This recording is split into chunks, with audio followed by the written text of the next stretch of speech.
So, hold please. Damn it, Jim. Didn't have everything set up like I thought. I thought I was like running, just doing my minimum, right? My minimum. Whoops. What the flagnard? Oh, that's not what I wanted. Oh my God, Becky. Here we go. Now I'm back, baby. So let's talk, shall we? Let's get some housekeeping out of the way first, and then we'll have some discussion. What do you say? Sounds good to me. Anybody in the chat? Nope, not yet. But y'all will be here soon. I know it. I feel it. All right. Here at Sci-Fi Mombie and Sci-Fi Mombie Studios, we will never, ever personally DM you for donations. I don't care how money-strapped I am. I'm not asking you for money. Hello, Miss Lynn and Punk Cover Moose. And I can't read your handle. Is it E? You're making me put on the glasses? Really? No, I'm just kidding. ES63. Welcome to the Galactic Café. You all are doing great today. Don't forget to smash those hearts, smash that like button, share out the stream. What's up, Fred and Lady Mist? Hello, hello. Hello, Lady Mist. Hope you're doing great today. Fred says, I hate Tuesdays, but I fixed my car, so it's not a complete loss. That's awesome. Well, one thing I'm not happy about it being Tuesday. Hello, Auntie Adi and Chuck the Charlie Horse Johnson. Hello, how are you, my friend? Hope you're doing great today. So I deliberately escaped my old department because I hated the way that they monitored us. Like, we had to sit there and, like, I have carpal tunnel. My hands hurt all the time. So to sit there and constantly move your freaking mouse so that the program would track you. And if you stopped moving, it would give you a warning. Oh, we're watching you. We're telling your supervisor. I'm like right back there after 7 years. And I'm like not happy about it. But what can I do? You know? So I guess if I want a bonus, Lois, I want a bonus. No, I was kidding. I'm going to have to play by the rules, I guess. So, but tomorrow will be my 13-year anniversary at my employer, which, hey, I love my job, so I'll stay. Hello, Rita Book and Andrew King 8352. I like your username, Rita Book and smiley face. Hope you all are doing great today in the Galactic Cafe. Fred says, no, wait, I had to give almost all my money to fix the damn car. And now I've got a car I can't afford to put gas in. So it's a total loss. Well, not necessarily. Yeah, I know. Gas prices are bullshit right now. Okay, so have you guys heard this? Supposedly, these gas stations are owned by Tangerine Palpatine and his kids, but they're called Freedom Fuels, and they've popped up around Philadelphia in the old Citgo and was it Shell gas stations that were abandoned. Guess how much the gas price is? Take a wild guess. Hello, Uncle Butch. Welcome to the Galactic Cafe and Just Ducky. Hope you're doing great today. $3.47. I shit you not.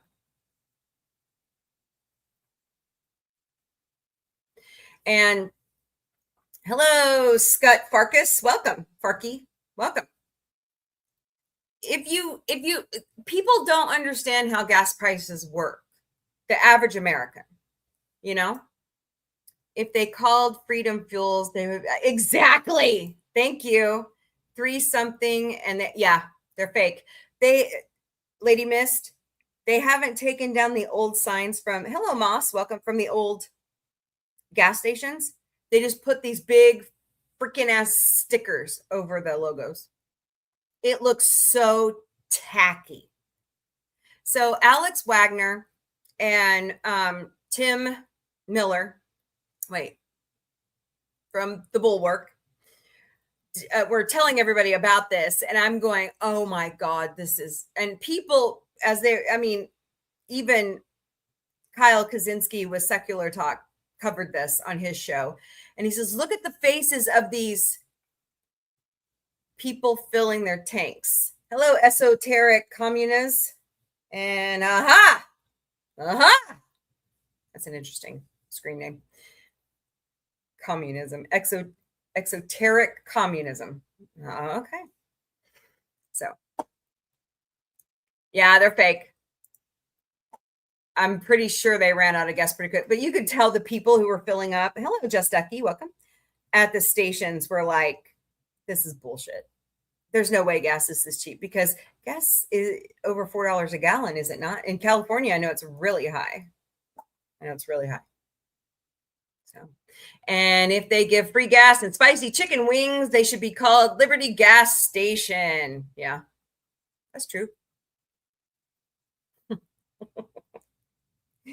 Oh, nothing better than chicken wings and gas.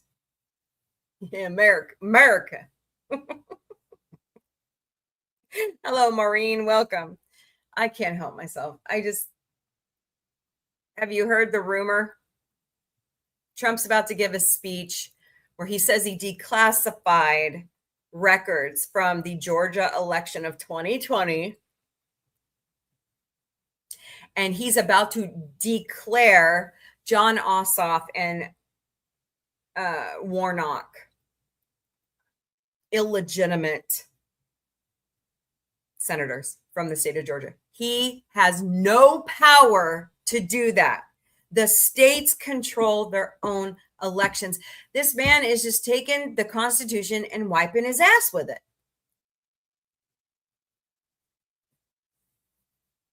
So, hello, Cajun 32, Natural Balance. Welcome to the Galactic Café. We all are doing great today.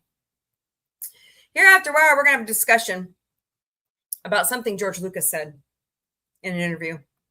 And I don't agree with him, but I want to see what you think about it. Hello, Marilyn DeRosier. Welcome. Did I say it right? I hope so. Okay. But we have the best form of digital currency to help Sci-Fi Mombie is to tippy tap that screen. Hello, Ox Jockey 13. Okay. So tap that screen, smash those hearts, smash that like button, share out the stream. It shows that you're engaging with the program, and the algorithm picks it up and says, hey, let's promote Sci-Fi Mombie more, which would be glorious. Hello, JLX. Welcome. And Knocky Noam. I don't know. So, but if you have some spare change, buy us a cup of coffee at Ko-Fi, ko-fi.com/sci-fi mombie. We also have a creators platform at throne.com/sci-fi mombie. We have Patreon memberships. They're $3 a month. Go to patreon.com/user *lowercase u =849-72353. We have TikTok fan club memberships. They're $10 a month. Go to the live. Go up to your name. Press the heart. There you go. Donate. It's that easy. And then we have a Venmo. Search us at @SCIFIMOMBIE or scan the QR codes over here on all the other platforms. I got to pay my X accounts. my stretched out platforms is kind of small today. So, and of course, if you don't know already, we are all over social media. The handle is at SCIFIMOMBIE. Hello, JD Man and Bruce McKenzie 23. Welcome to the Galactic Cafe. I have some Seth MacFarlane news here in a minute. Y'all want to stick around for that? Hello, Optima Banker. Welcome. We stream daily to Facebook, Instagram, X, YouTube, Twitch, LinkedIn, and TikTok. We also have Patreon, Mastodon, Substack, Blue Sky, Threads, Discord, Lemonade, IMDb Pro, Pinterest, Reddit, Counter Social, Telegram, Snapchat, and WhatsApp. We also have our own website at sci-fi mombie.com. And if you have any questions, concerns, comments, nice ones, questions at sci-fi-mombie.com. Hello, Scully. Welcome. Hope you're doing great today. Hello. I'm a Sushi Yuri. Okay. Welcome to the Galactic Café. Hope you're doing great today. All right. Now that that's out of the way, let me find his comment. By the way, oh, no. Let's start with the D23 announcement. Who's with me? I know. I'm excited. Okay. Damn it, Jim. He disappears on me. Let's see here. Back up. Backing up. Okay. Sorry, this SpongeBob moment. Where is all my shit? Keep going.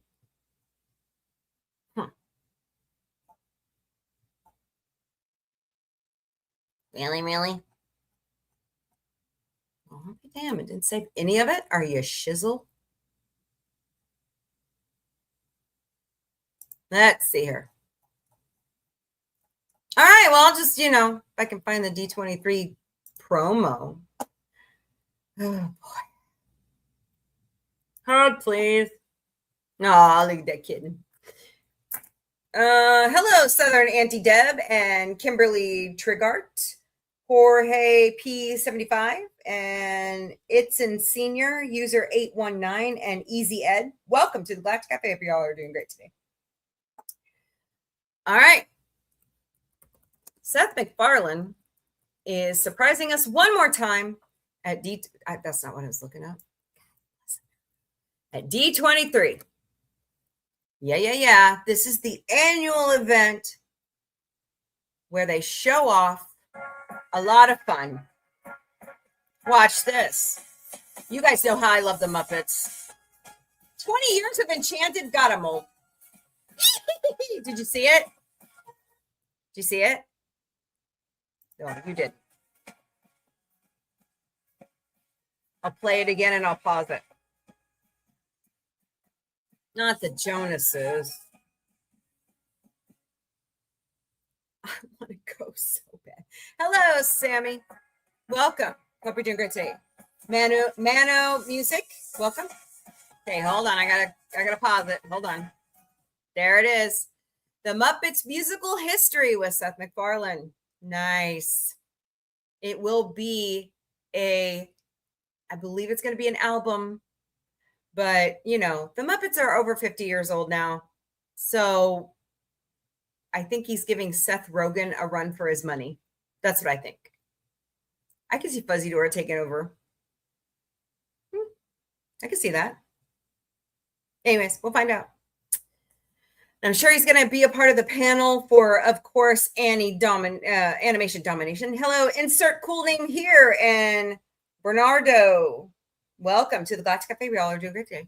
So if you're a huge Muppet fan like I am, because I'm a Gen Xer and we're cool.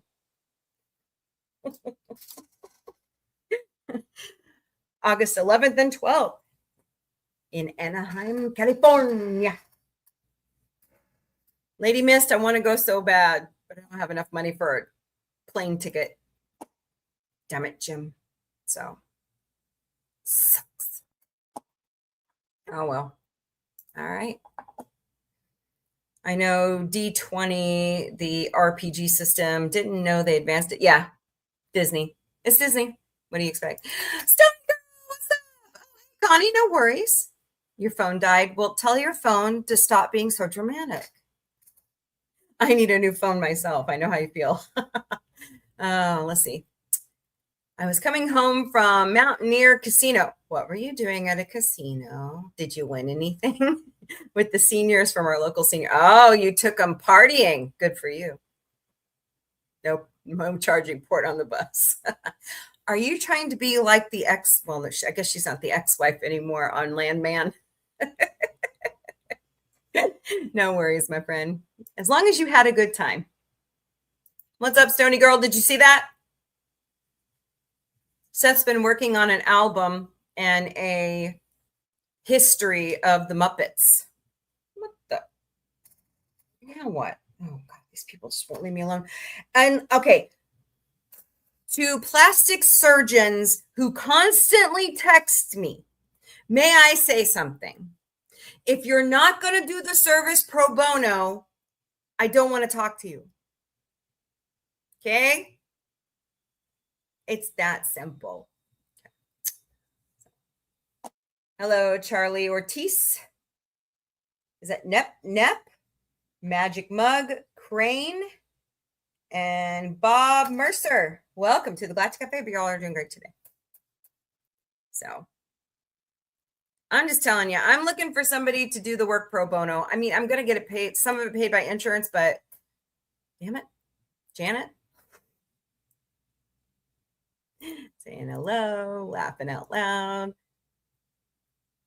Oh, you didn't? Oh, no. Okay, hold on. I'll play it again. Play it again, Sham. Right? No, not that one. Damn it, Jim. Ugh, too many windows open. Okay, here we go. You know what? I just realized I didn't share my screen. No, I'm not an idiot, I promise. Okay, ready? Here we go.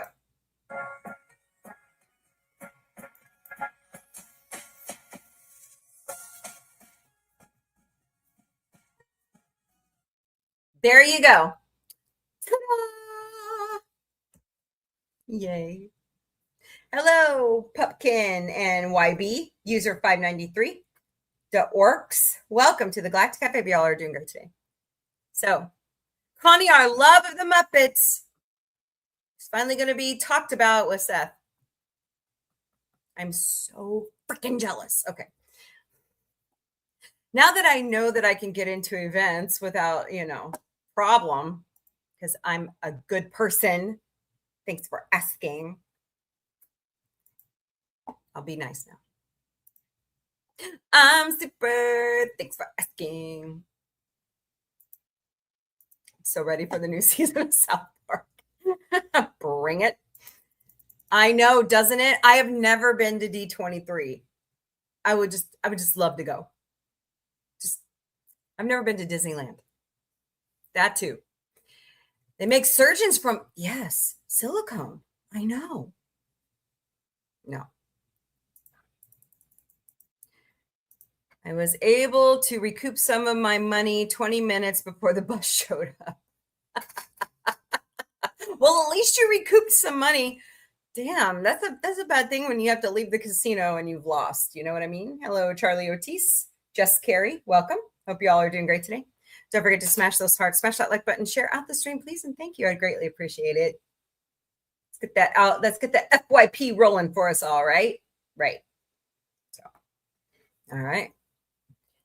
I know. I can't wait. Can't wait. Oh, yeah. With fuel prices, like I just emailed my boss this morning. I said, you can take these days off the leave calendar because I can't go to Vegas now. And she's like, oh, man, we were rooting for you. And I'm like, I know, I like to bring back pictures. So, yep. No, I was talking with Sabrina at Play, and I'm like, oh, God, I really want to go so bad. I'm like, I can't. I don't have enough money. And I'm not Instacarting right now. Like, I would have the money right now if I have to take off 6 weeks. I'm almost there. I'm Instacarting, just to make sure I like fully heal from surgery. And I think she just started a new job too. Hello, Revisited Edition. Welcome to the Galactic Cafe. So are you guys like book people over here on TikTok?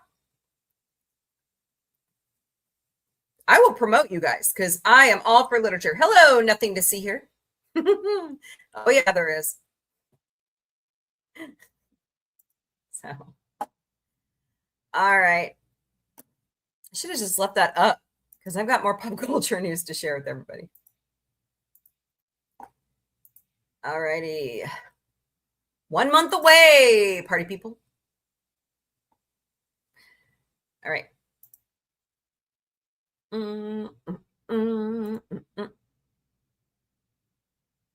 What's up, Bridge Cat? He's all fluffed out for some reason. I was cold today myself. I don't know what's going on there. Okay, I thought I saved a bunch of crap. It's not here. Oh no, don't tell me it's on my other account. I don't think I get into that one. Damn. Okay. Well, let's just go down the list. Pay no attention to. Okay. Yeah, we know.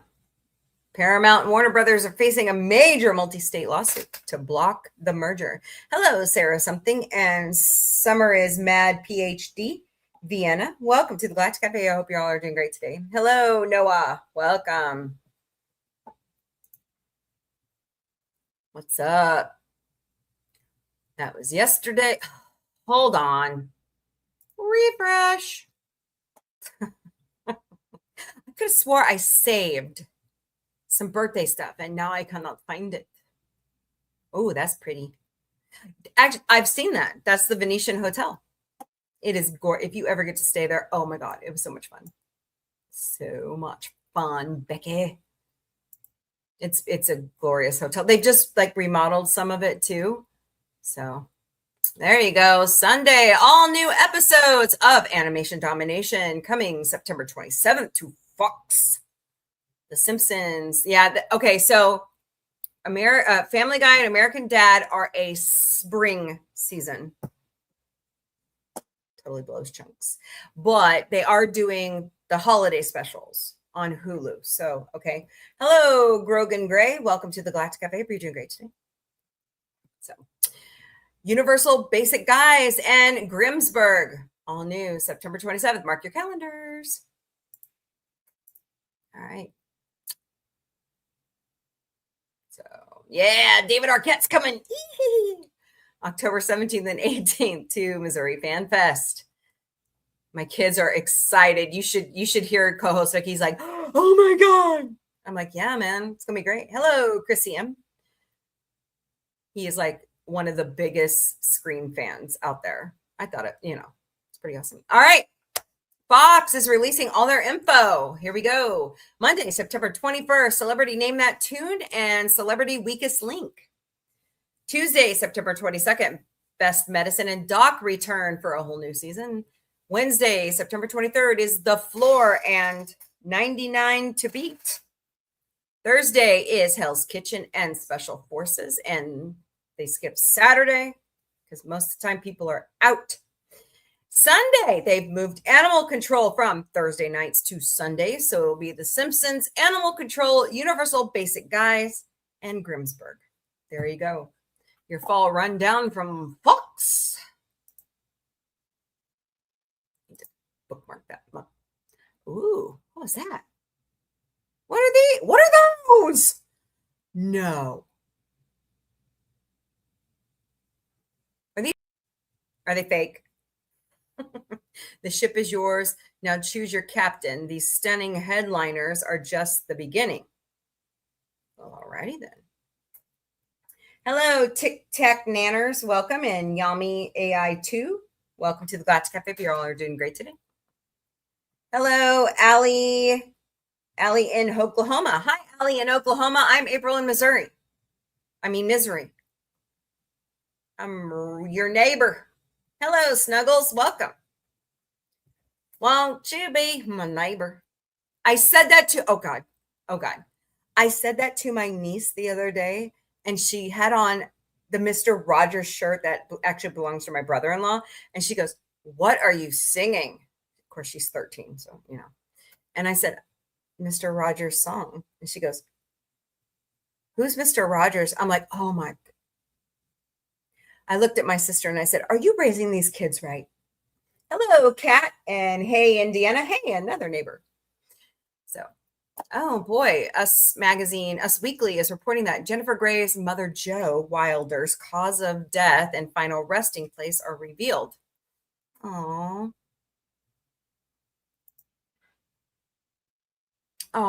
she passed away from cancer. So send Jennifer Grey some love after the passing of her mother. That's terrible. Jennifer, we're thinking about you. A NASA astronaut has joined the Russian cosmonauts. Yikes. Hello, ANI 1961. B Romeo 76 and Jorge, welcome. Hope y'all are doing great today. They blasted off from Kazakhstan. Nice. So, well, look who's joining the Star Trek cruise. Alexander Sadig or Dr. Julian Bashir. Nice. You know, tickets are all sold out, right? Damn it. Oh. Disney has set the release date for The Mandalorian and Grogu on Disney Plus. And by the way, The Mandalorian is getting a Lego movie. It's going to be awesome. Let's see here. You can begin watching. Okay, so the Lego treatment comes out September 2nd, and I believe damn it, something is on my The Mandalorian and Grogu hits the 21st on Disney Plus. Oh my God, Venetian Hotel, you're stalking me. We just had a couple nights fling. Just kidding. By the way, I had such a good room. I could see the sphere from my hotel room. It was awesome. It's so pretty. It's fun to watch it all night long. It's like the best nightlight you could ever want. Oh boy. Comic Book is reporting that Adam Driver has reportedly been cast as Magneto in the X-Men reboot. What? He kind of looks like him. This is gonna work. Nice. Oh my. Okay, algorithm, cut it out. I don't think they're horror. Okay, galaxies. These are not terrifying. They're absolutely freaking cool. So, you know. Okay. Venetian, I'm going to get you.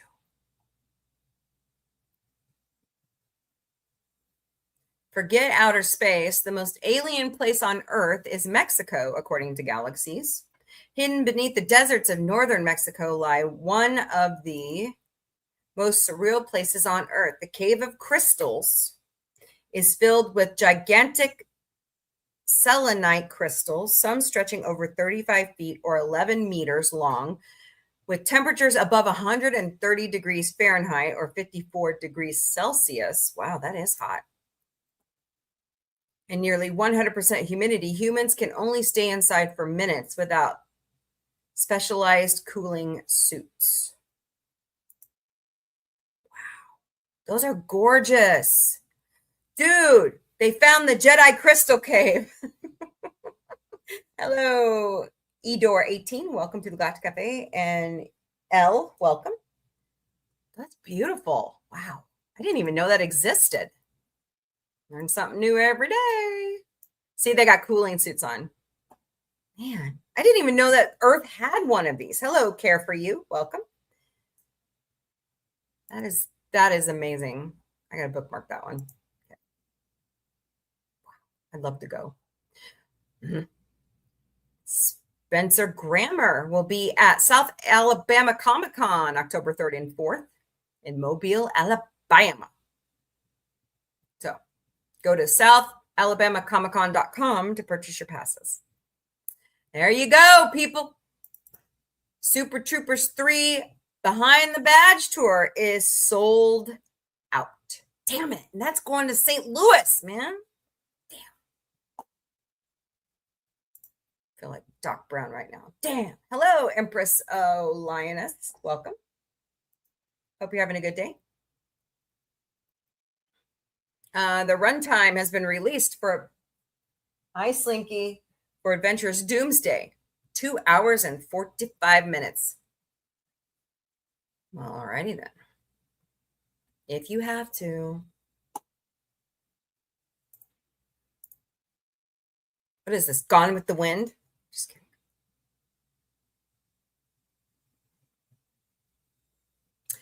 Sam Neill's ex details his ill health in the weeks before his death. See, I thought he was getting better. Was he just blowing smoke up our keisters? Hello, Michael and high school band name. Welcome to the Galactic Café. You're doing great today.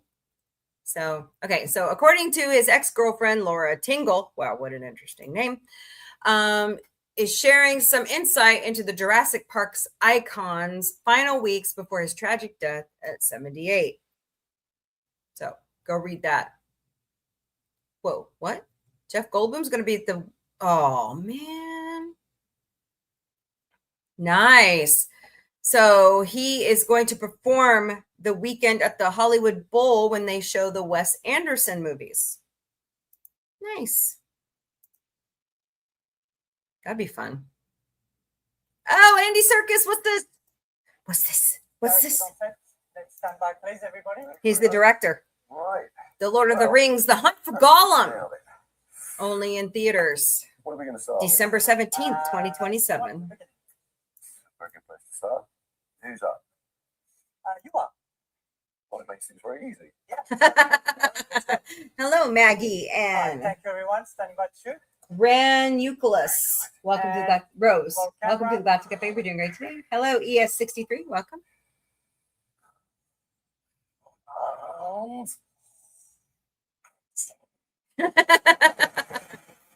Nice. Oh, dude. You're back in New Zealand.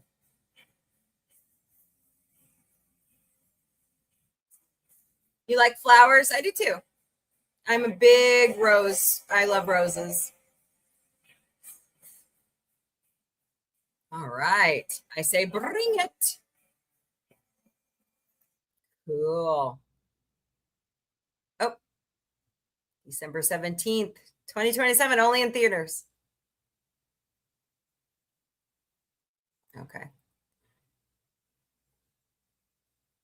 Okay. Our friend Alicia. Wow. That is one cool picture. That's lightning. Yikes. According to Collider, Loki creator returns to Marvel for Nova movie. Whoa. Nova is officially getting the big screen treatment after years of rumors about Disney Plus series. Marvel has reportedly shifted gears, with Michael Waldron now attached to write a Nova movie instead. Waldron is also reportedly interested in directing the film, though Marvel has yet to announce a release date or cast. Well, alrighty then. Look, Venetian Hotel. Do I have to block you? I swam in that pool, by the way. It was fun. Monk and Monk Movement. Okay. Hey, Doug Jones is going to be at OCon in Council Bluff, Iowa, July 17th through the 19th at the Mid-America Center. Cool. I like that ship.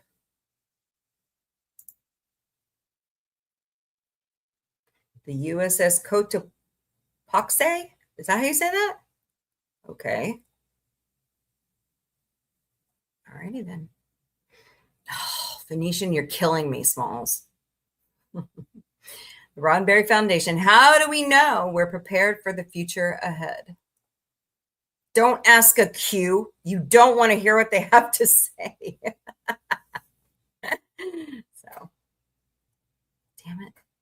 I just realized I had. Oh, what's this? Screen Rant is reporting after a misunderstanding between Lee Boang Morake and Learn More Johasi over Circle of Life resulted in a multi-million-dollar lawsuit. The case was dismissed. Lion King star $27 million lawsuit over Circle of Life translation debate gets official verdict. Yeah, it's gone. No money for you. Hello, Marianne. Star Tara, Conan O'Brien's version.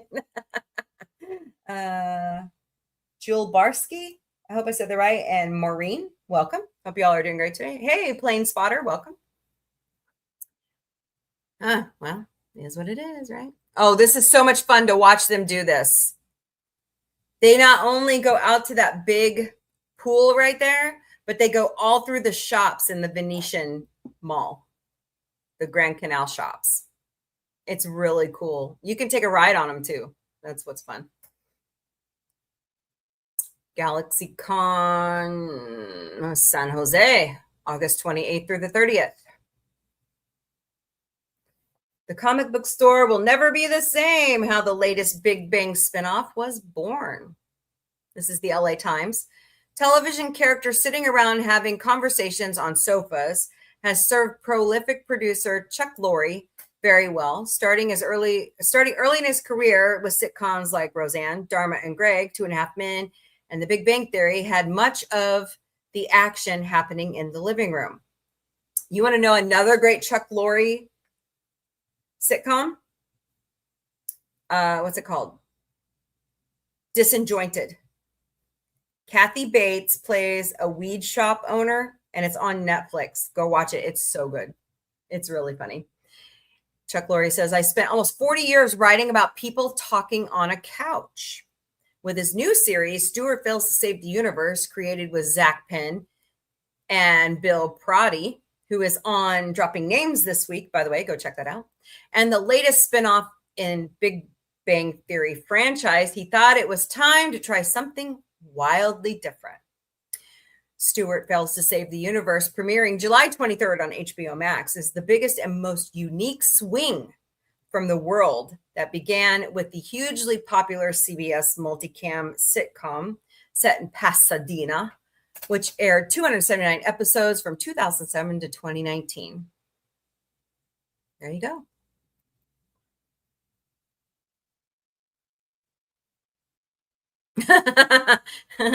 That's funny. Oh boy. Okay. What's up, Katie Sackhoff? Just taking a pee.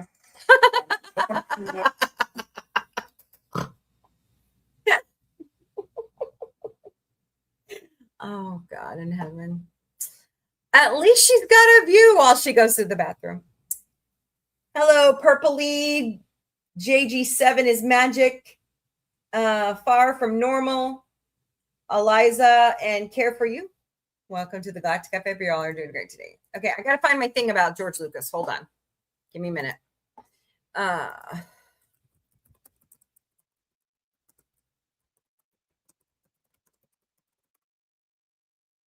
it. Hold on. Let's see.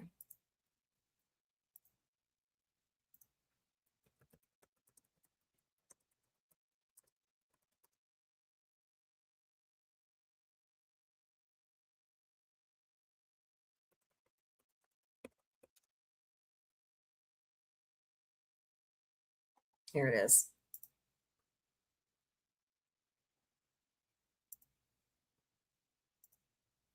This one kind of pisses me off, but we'll go with it.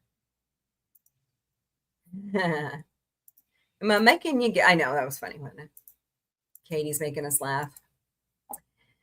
According to ing.com, now it's all about what the fans think. Star Wars creator George Lucas says Hollywood takes the wrong message from focus groups and lets the audience actually make the movie. Bullshit. That isn't how you make a movie. Hello, Jason Davis. Welcome to the Galactic Café. You're doing great today. I'm sorry, but I disagree. I think you need that feedback from your audience and your fans. Tell me what you think about that in the chat. I think it's absolutely asinine and absolutely ridiculous to make a piece of shit and fling it against the wall and expect the fans to watch it.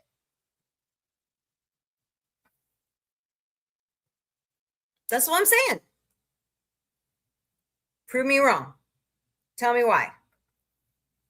I think this is presumptuous, and I think if you're only going to make movies for yourself, why are you making entertainment? Hello, KL2590 KL. Welcome to the Galactic Cafe. You're doing great today. I just don't agree. I don't agree. Legendary Star Wars creator George Lucas has expressed his dissatisfaction with focus groups, insisting the audience doesn't know what they want to see. Bullshit. Sorry, George, I don't agree with you, man. Lucas, who stepped away from Star Wars after selling Lucasfilm to Disney for $4 billion in 2012, told A Rabbit's Foot that Hollywood studios now take the wrong message from focus groups. Are you sure? And let the audience actually make the movie. Not necessarily. I don't like focus groups, Lucas declared. The audience doesn't know what they want to see. If they don't like a character, that's interesting. And as a filmmaker, I want to find out why. But when the studio hears that, they take the wrong message. They let the audience actually make the movie. Of course, now they go crazy with that. No, they don't. No, they don't. Let's see. Now it's all about what the fans think. Yeah, because we're the ones spending the money, dude. Did you forget who lines your pockets, George Lucas? That isn't how you make the movie. Okay, if that's not how you make the movie, then for us as the fans, that's not how we buy the ticket. That's not how we buy the merch. That's not how we word of mouth. Hey, Sarah, welcome to that cafe. Word of mouth spread about how good the movie is. If you want to cut the fans out, go ahead. But don't bitch about the repercussions on the backside. Just saying. Am I right? Am I wrong? Of course, the 82-year-old Lucas has experience when it comes to audience dissatisfaction with a particular character. Jar Jar Binks suffered a backlash from core fans. I like Jar Jar. Hello, Roger. Welcome. Hello, Hugo II. Welcome to the Galactic Café. We all are doing great today. The critics and the fans who were 10 years old when they saw the first one and 13 when they saw the second one complained that they didn't want to see a children's film.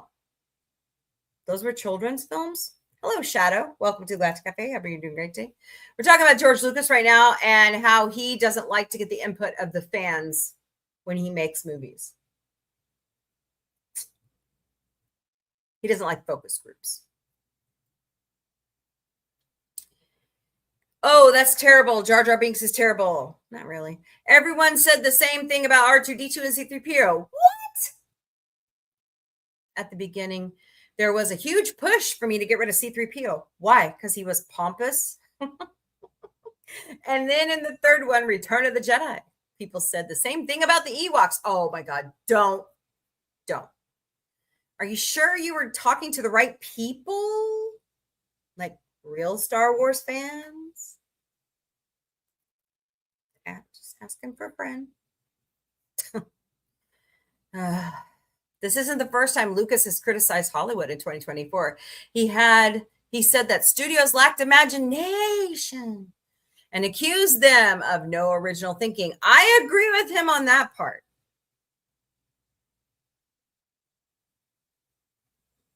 It's one thing to make content and throw that shit on the wall and expect us to watch it. Okay.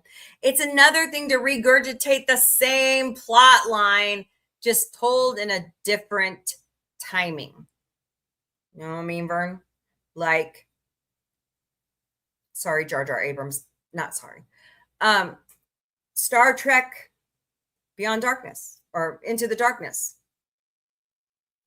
That was Star Trek II, The Wrath of Khan. Flipped to where Kirk dies.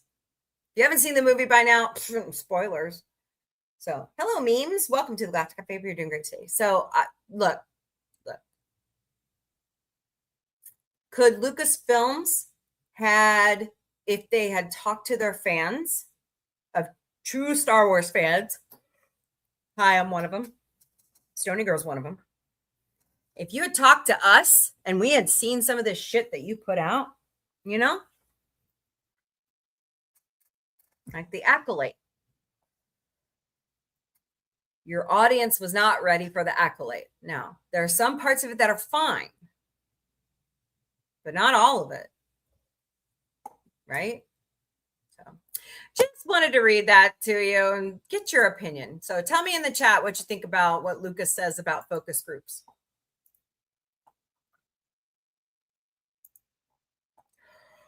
Oh boy, here I go. Here I go again on my own. Okay. See, I had trouble with certain parts of it, but otherwise it was okay. Spelling. Not a fan of Jar Jar. They could improved on his character, in my opinion. I love C-3PO, R2-D2, and the Ewoks. I know. It had the best lightsaber fight. It did have the best lightsaber fight. And we need more of that early, the old Republic information. But I think the witches were just a little bit too much for people to handle, especially right now. So, no. If they maybe brought it up a few years ago, it probably would have worked better. So, let's see. Yeah. Ewoks are awesome. I'm with you. Yeah, look, here at Sci-Fi Mombie, we do not approve of reboots. If you're going to continue something, continue it. Like the Naked Gun. Like the Orville. I hope they make an Orville announcement at D23. Okay. Hello, Enlightened Mahogany. Welcome to the Galactic Café. Hope you're doing great today. I'm just saying. Tell me what you think in the chats. But I'm sorry. I think it would have worked better if that had been, yes, the Dathomir, right? Dathomir, which is, yes. Star Trek, Star Wars, and Doctor Who are all dead franchises. I kind of agree with you on that. Well, I just read a statement from George Lucas where he doesn't like to use focus groups. Excuse me. We support the LGBTQIA plus here. And no, it wasn't killed by that. It was killed by corporate greed called Kathleen Kennedy. At least for Star Wars. For Star Trek, secret hideout. Doctor Who, however, I don't know. Dude, I'm a woman. Hello? And it wasn't killed by a gay agenda. Don't ever say that again in my chat. It's not right. Let me guess what side of the fence you're on. Wow. Sci-fi is supposed to unite us, not turn us hate-filled like that. So, who cares? What do you mean she helped Harvey Weinstein? Hello, Maury Core. Welcome. Hello, Devon. Welcome. Explain. The accolade chick helped Harvey Weinstein? What? News to me.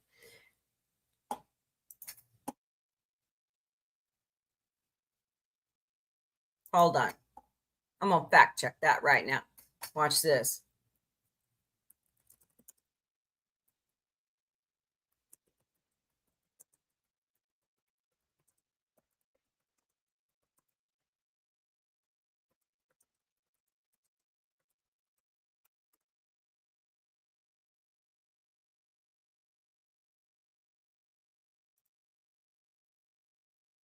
Okay, this is according to 7 different outlets.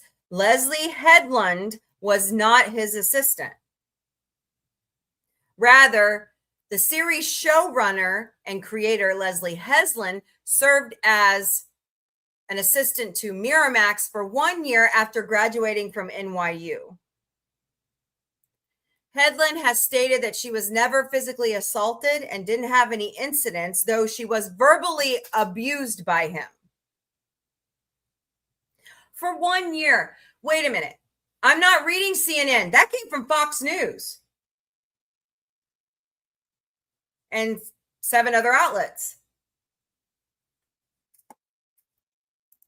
Here, I'll read them to you. Wikipedia, Screen Rant, Fox News. We got this covered. The Park Place, YouTube, Reddit. There's several on Reddit. IMDb. I'm not changing the fact. I'm reading what she said out of Fox News. Hello, Corazon. Welcome. Why do you have such hate for her? You know, when she got out of NYU in 2002, she didn't know how he was. Most kids who graduate from college into the media field don't know how a lot of people are. They're not taught that in college. I should know. I have a film degree from Missouri State. Look, Enlightened Mahogany, you are welcome here, but you've got to quit blaming everything on the LGBTQIA+. That is wrong. And Harvey Weinstein is a sicko. This Hollywood shit has gone on for just way too long. There's no reason to have that kind of vitriol and disgusting behavior in society at all. And they left. Of course they did, because I proved them wrong. Boom. Wow. That was ridiculous. She served for 1 year at Miramax after school.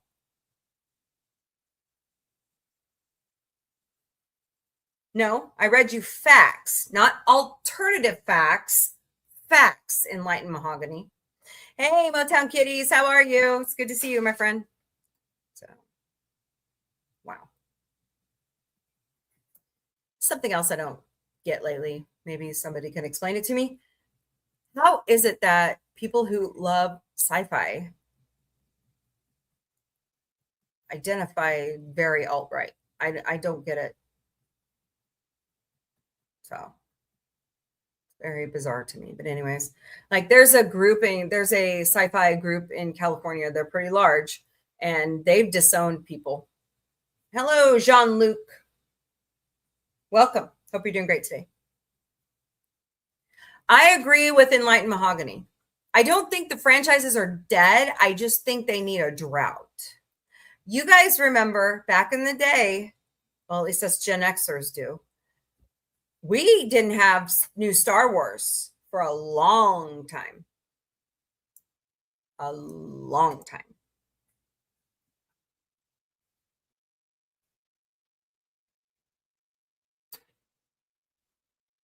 Man, to talk about an abused person like that is wrong.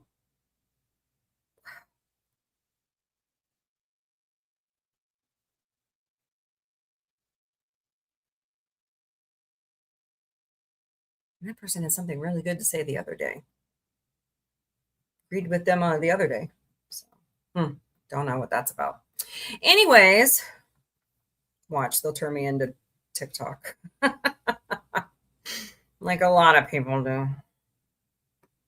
Don't forget to smash those hearts, smash that like button, share out the stream, please. And thank you. Greatly appreciate everybody who's stopping by and talking at Sci-Fi Mombie. It's a good conversation to have, Enlightened Mahogany. It really is. They're not like that. Hello, Corey. Welcome to the Galactic Café. You're doing great today. So, wow. So that's George Lucas's thing. He doesn't want to use focus groups anymore. But, you know, it's like, right. It's like, why don't they want our opinion? Well, you just get advertiser money and you're gone. AJ is missing. Hello. Welcome to the Galactic Cafe. You're doing great today. Don't get, uh-oh. Like, wait a minute. I think it would do us all some good to have a little bit of a drought in some of our favorite franchises. Now, are we going to do it like before from 66 to 69 and then 69 to 79? I would hope not. Not 10 years, you know? What do you think about that? Do you think our franchises need droughts if they're not going to listen to the fans? Let the fans write this stuff. There's some really great fan fiction out there on YouTube right now. Really good stuff. So I think that's some of the best Star Wars and Star Trek I've seen in a long time is the fan stuff.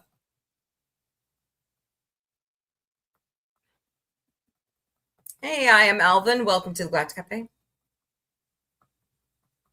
So, and that's the beauty of America. We can agree to disagree, but still love sci-fi. And I don't watch CNN anymore. I don't watch legacy media anymore. Nope. I get most of my news from Variety, The Hollywood Reporter, Deadline, Screen Rant, ing.com, Midas Touch, Don Lemon. Hey, Corey, welcome to the Galactic Cafe. We're doing great today. So I just can't watch legacy media anymore. I've lost faith in it. I might watch NBC, but it's a stretch. Hey, Power Ranger Donnie, how are you? Happy Bastille Day.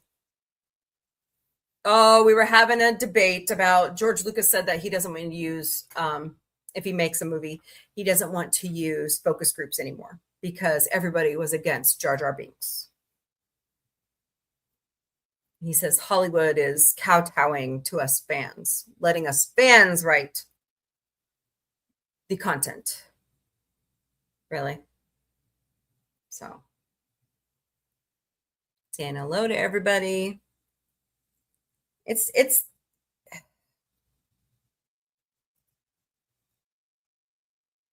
a debate. It's a debate in history. It's been there for a while since the dawn of the movie industry and the television industry, you know? It's like right now, people are afraid that if this merger doesn't go through with Warner Brothers and Paramount, that it's going to lead to Netflix going out of control. Well, hello, C, welcome. Why hasn't Netflix gone out of control yet? They could have done it a long time ago.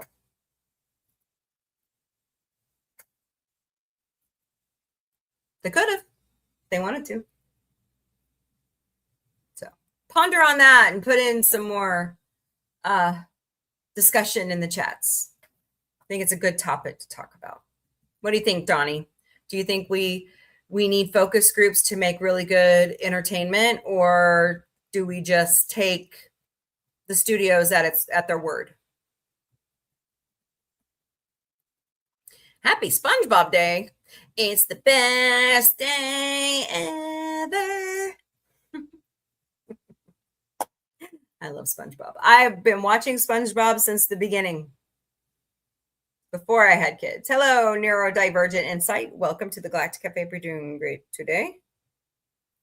It's the best day ever. Hold on 1 second.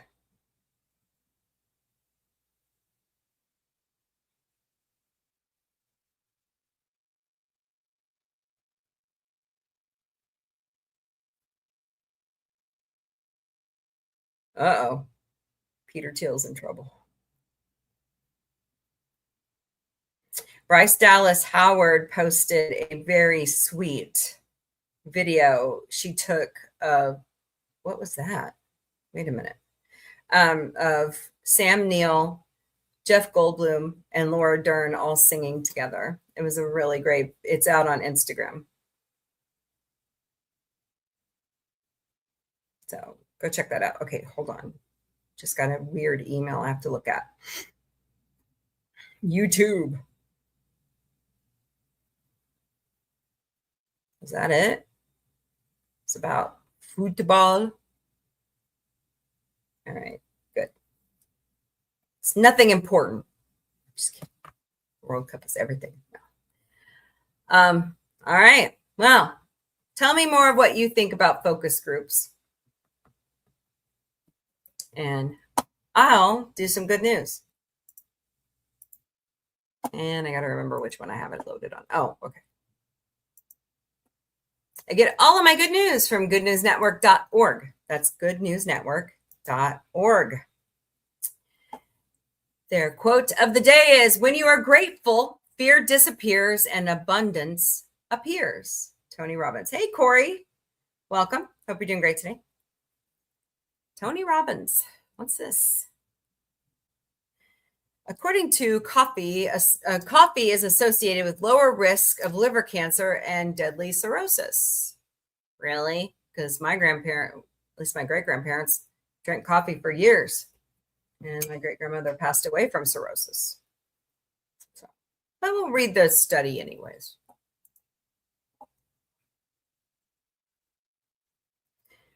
CNN has reported on studies that have found coffee to improve health outcomes in a variety of disease realms, including heart disease, dementia, and even cancer in an observational finding. Okay, so I have to say something.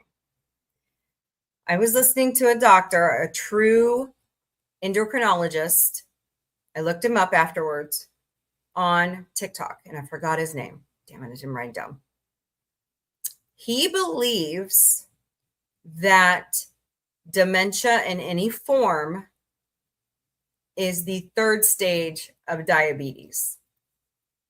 What he says used to be called pre-diabetes, he believes that is now manifesting itself into dementia in any form.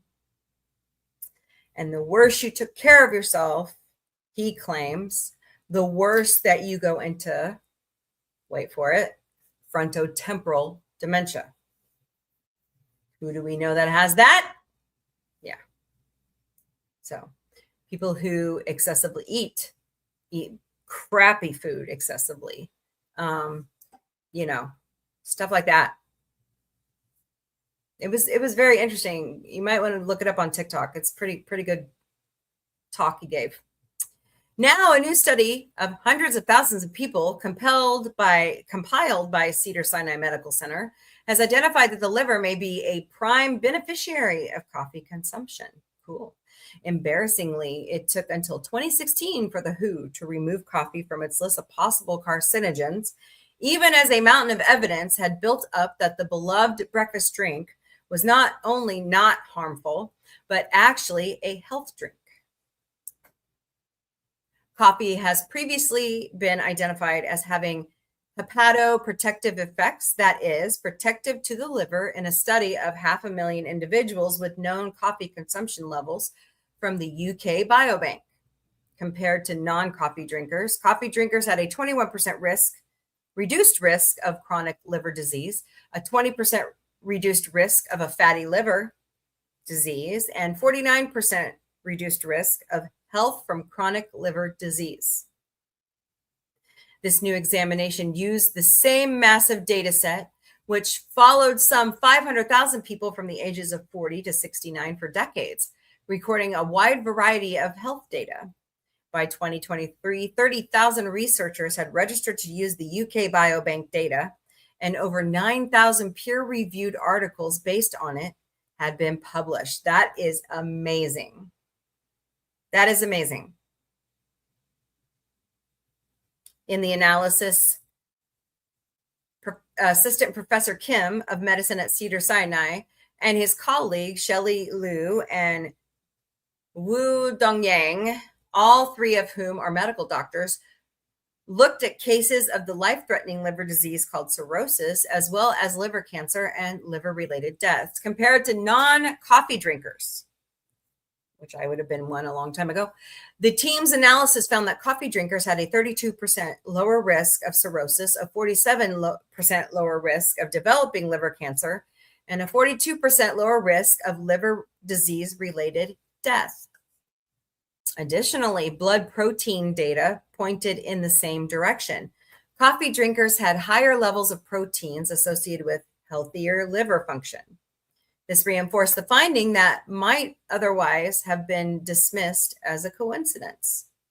Still, 5, 4, or even 3 cups of coffee will be intolerable to some who are more susceptible to caffeine.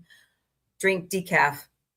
Although, in an interesting finding, the 5-cup-a-day effect was found in consumers of decaf as well, suggesting that the coffee's flavonoid and phenol complement may be behind the effects on the liver and caffeine.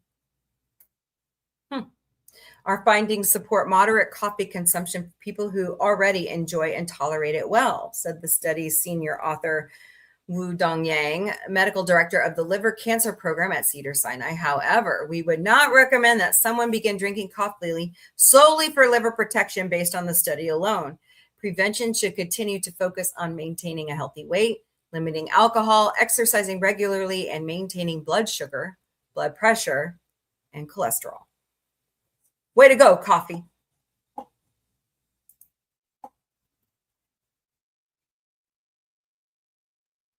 Oh, fascinating.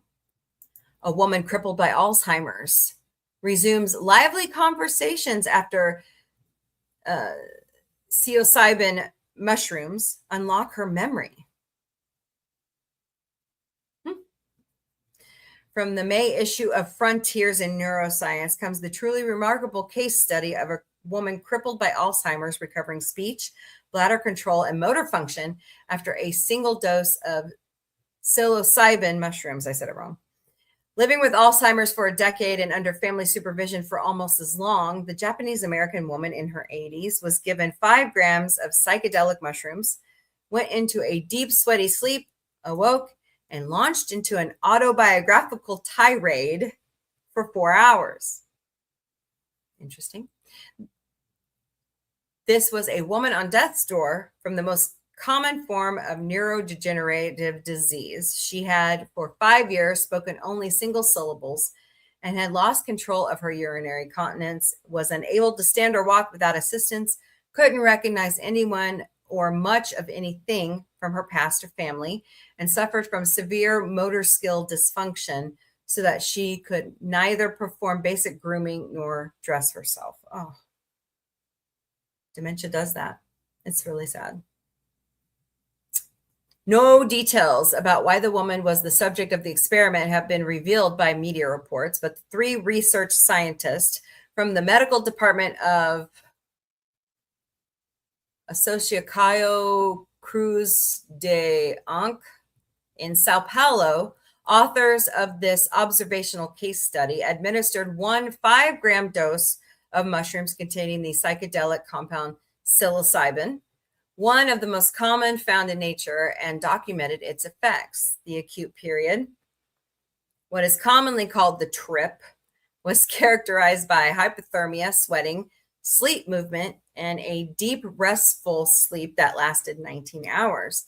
Then the woman opened her eyes, sat up, and began to talk and talk and talk. Hello, Rares. Welcome to the Galactic Café. You're doing great today.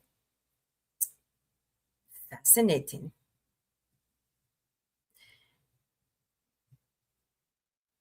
She talked and talked as if everything she had been trying to say for the previous 10 years was flooding out, which it did, for 4 straight hours. During the first day post-treatment, she became much more social and could remember family members and their identities. On day 2, she regained the ability to move about independently. On day 3, she dressed herself, while the researchers documented episodes of spontaneous initiative. Also on day 3, she regained bladder control, even while sleeping. By day 6 and 7, she would maintain reciprocal eye contact, smile, laugh, and remember things on a short-term basis. A different circuitry, if you will, from long-term memory. She is supposed to have said spontaneously at the time, "It is pleasant to come here." 1 month after the initial session, the patient remained content and functionally improved compared with baseline, the authors wrote. That's interesting. A second supervised psilocybin session using 3 grams was subsequently performed and was associated with greater verbal expressivity, improved facial mimicry, spontaneous humor, emotionally balanced autobiographical imagery, and increased agility while walking. That is cool.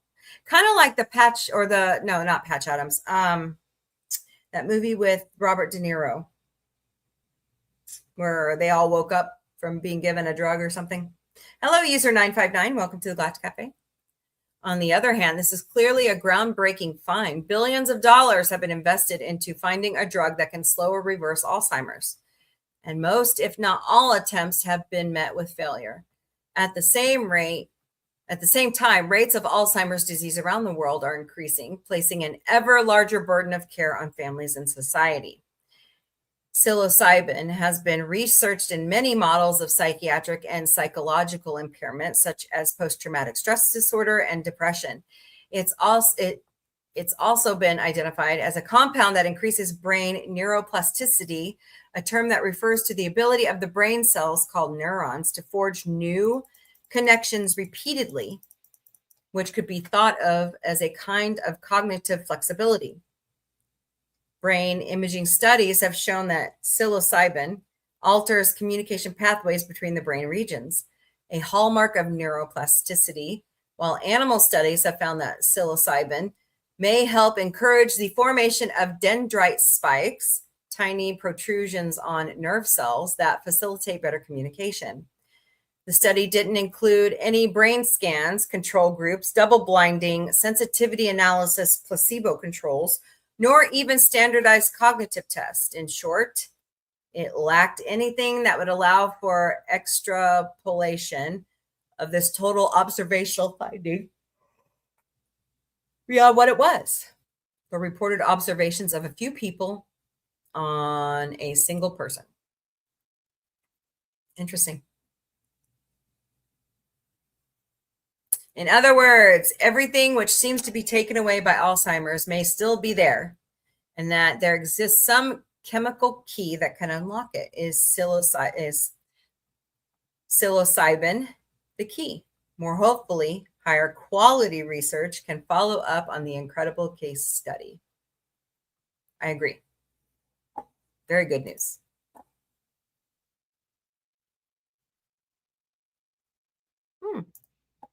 Bloomberg donates $260 million to ensure new high seas treaty translates to lasting ocean protections. Bloomberg Philanthropies has identified a funding shortfall in the implementation of many countries' ocean protection plans and has attempted to fill in with a $250 million donation. The aim, writ small, is to translate the paper gains for ocean conservation and management secured with the passage of the UN's new High Seas Treaty into real gains by helping to cover the cost of management and enforcement for small island nations that lack these resources. The updated High Seas Treaty has been under negotiation for over 2 decades. Its passage secured major gains for the potential protection of critical ocean habitats. While countries now have committed roughly 10% of the ocean to conservation and protection, many areas lack any tools for implementing management plans, enforcement, and long-term financing. Our new commitment marks the next phase of the Bloomberg Ocean Initiative, said Patricia E. Harris, CEO of Bloomberg Philanthropies. Over the years, we have made important progress in protecting our ocean, but we still have a long way to go. We look forward to working with partners to not only improve leadership and governance on the issue, but also strengthen economies and safeguard the livelihoods of the billions of people who rely on the ocean every day. According to the press statement, Bloomberg Philanthropies will support expanded technical, legal, and policy capacity for small coastal and island nations engaging in global ocean negotiations and implementing commitments under international ocean agreements. Nice. There you go. A company putting its money where its mouth is. That's kind of refreshing. All righty then. Oh. Raising rice and fish together cuts disease from snails while boosting crop yields 25%. There's a lot of talk about sustainable farming. And there's a new movie out by Amazon MGM about it too. So the chronic disease schistosomiasis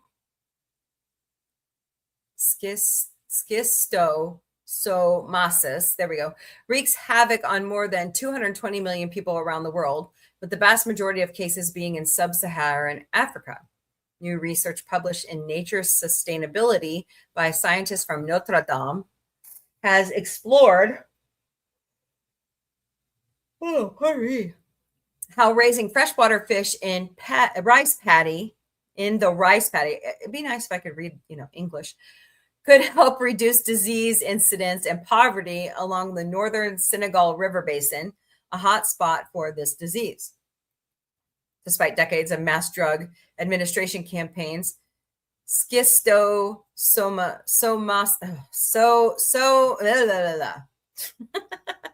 remains one of the world's most widespread neglected tropical diseases.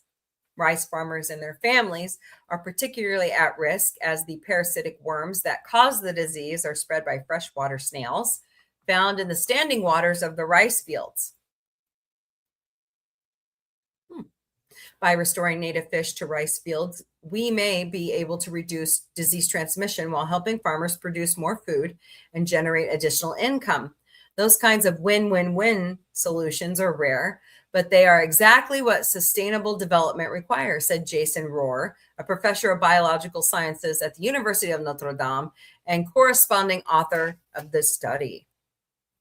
One of the most exciting aspects of the research is that it suggests we don't always have to choose between improving human health, increasing food production, and protecting the environment. Researchers used data from more than 400 households in rural Senegal and found that the children of rice farmers had high prevalence of the disease than children of non-farmers, indicating farmers and their families stand an increased risk of contracting the disease.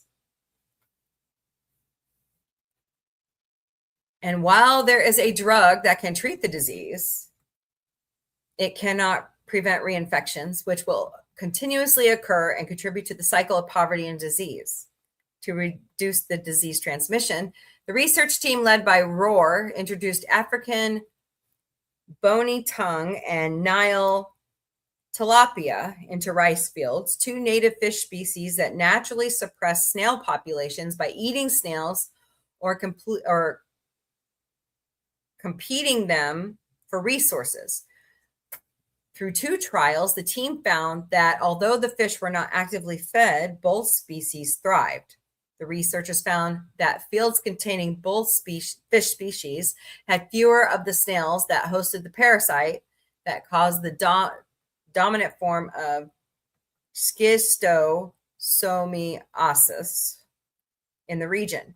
Fewer snails could reduce the risk of infection faced by rice farmers and their families. Awesome. There you go. An easy solution. Just put in more fish that eat snails. Yeah. All right.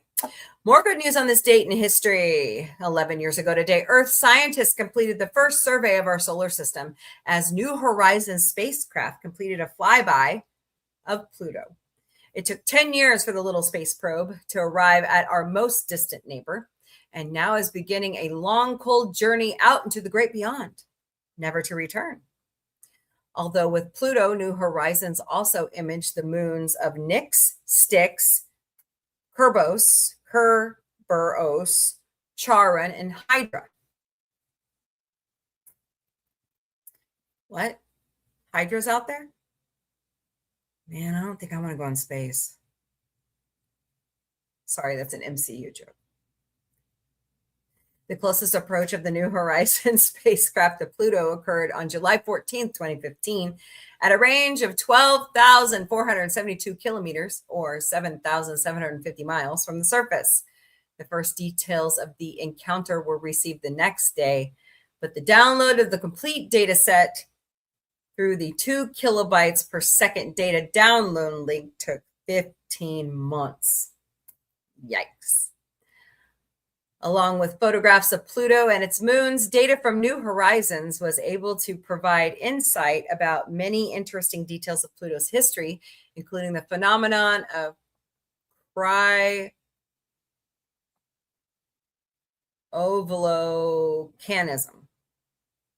After passing Pluto and taking 15 months to send the 6 gigabytes of data from the encounter, the New Horizons team requested and received a mission extension through 2021 to explore additional Kuiper belt objects, KBOs, like 486958 Arrokoth. And those are the pictures we've been seeing lately of the mountains on Pluto, if you've seen those on Instagram. Pretty awesome. After the spacecraft's passage by Arrokoth, the instruments continued to have sufficient power to operate until 2030s. Team leader Alan Stern stated that there is potential for a third flyby in the 2020s at the outer edge of the Kuiper belt. Nice. Hey, it could follow Voyager 1 and 2 out into the unknown. Just saying. Just saying. All right, more good news on this date in history. In Joplin, Missouri, the George Washington Carver National Monument became the first United States national monument in honor of an African American, 1943. Elvis Costello and the Attractions made their live debut at the Garden in Cornwall, England, 1977. The movie premiere of Pink Floyd's The Wall was held at the Empire Leicester Square, London, England, 1982. David Lang led his Labour Party to a landslide victory in New Zealand by promising to ban nuclear weapons and establish the world's first and only nuclear-free nation, which, as Prime Minister 3 years later, he did in 1984. The Peach Festival in South Carolina broke the world record for the most guitarists performing in unison for the longest period of time, when 432 guitarists played Louie Louie for 30 minutes in 1989. Duped financial clients who lost millions in the largest Ponzi scheme ever got to feel some vindication when Bernie Madoff arrived at a federal prison to begin serving a 150-year sentence. That was 2009. I am not reading this next one. He can fuck off. Pardon my language, but he is not a good person, so he does not get that read today. Okay. On this date in 1912, Rudy Guthrie was born in Okemah, Oklahoma. Oklahoma, where the wind comes sweeping down the plain. The folk singer and songwriter who traveled with farmers displaced during the Dust Bowl became famous for writing "This Land Is Your Land." He was a major influence on Bruce Springsteen and the young Bob Dylan, whom he mentored before he died in 1967. Woody's protest songs were often performed on his guitar, decorated with the slogan, "This machine kills fascists." I like this. "This Land Is Your Land" had never been sung on radio or television or recorded by a famous performer, but some children's school songbooks printed it, and it was so well received that within a decade, millions of people knew the words and could sing along. Guthrie also is the father of folk musician, Arlo Guthrie, who did Alice's Restaurant. I like that song. And Coming into Los Angeles, City of Angels. 43 years ago today, an arcade game designed by Shigeru Miyamoto and Gunpei Yokio featured a pair of Italian brothers, Luigi and Mario, sent to investigate the sewers of New York after strange creatures began appearing down there. The game, entitled Mario Brothers, became a new 4-decade-long saga of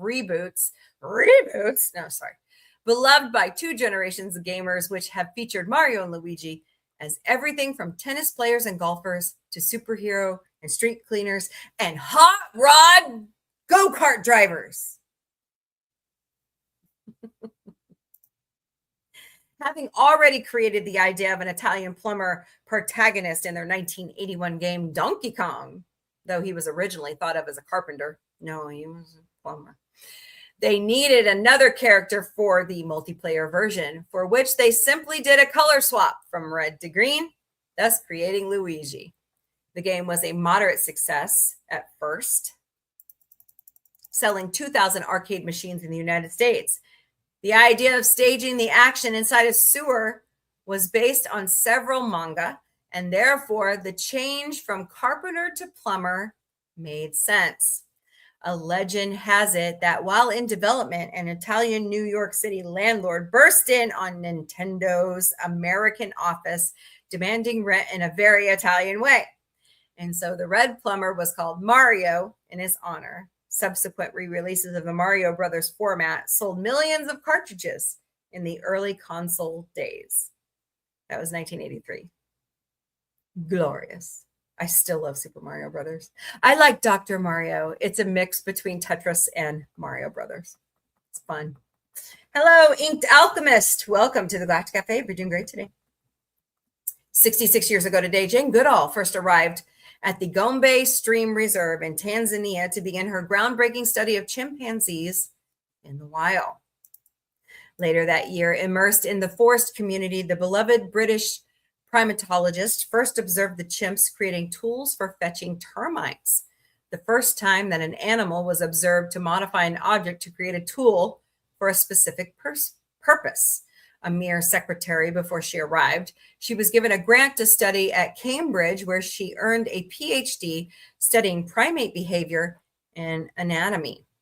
Dr. Jane Goodall, pictured above in 2018,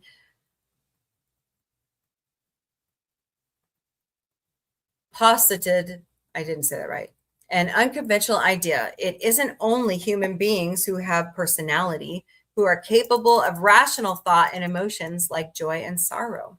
A trailblazing researcher at Gombe, she later established the Jane Goodall Institute, inspired generations across the world, breaking gender barriers in science, and spurred a global movement of compassion towards animals.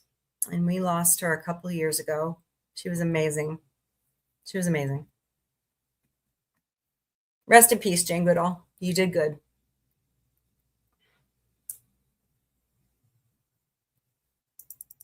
"108 years ago today, the renowned Swedish filmmaker Ingmar Bergman was born, portraying the consciousness and emotion surrounding death, the church, family, betrayal, and agony. Bergman directed over 60 films, most of which he also wrote, including Smiles of a Summer Night, 1955, The Seventh Seal, 1957, which has been remade a couple times, Wild Strawberries, 1957, The Silence, 1963, Persona, 1966, Scenes from a Marriage, 1973, and Fanny and Alexander, 1982. He first saw the film Black Beauty at the age of 6, and it affected him deeply, keeping him in bed speechless for days. At 9, he got a toy projector and created his own puppets and a theater, living some of the happiest years of his life before being subjected to the harsh rules of a conservative minister father. Ironically, the stark and austere Swedish filmmaker was a huge fan of Ghostbusters, Sex and the City, ooh, I like him, The Muppets, which produced a famous parody of his style. Notoriously adverse to any of the Hollywood advances, he did eventually make films in English, The Touch and The Serpent's Egg, and worked with American actors Elliot Gould and David Carradine, respectively, but mostly stayed true to his artistic vision from his homes in Sweden and Germany. When asked in his old age to name his demons, Bergman, one of the greatest artists of the 20th century, admitted to a long list of them, including fear, crowds, rage, and regimentation. But the worst of them he called Demon of Disaster. Always in a high state of disaster preparedness, he imagined that everything he did in a day, everything he planned for that day onward, would go terribly. In 2004, Bergman emptied his apartment in Stockholm and his room at the theater where he produced dozens of plays, and he retreated to his beloved Faro, the island where he wrote his scripts and filmed many of his famous movies, never to venture forth again. He died there at the age of 89, 3 years later, instructing his 9 children to sell everything at auction. Fortunately for the world, they disregarded his wishes. That was 1918. I believe Ingrid Bergman is his daughter, correct? Let's find out.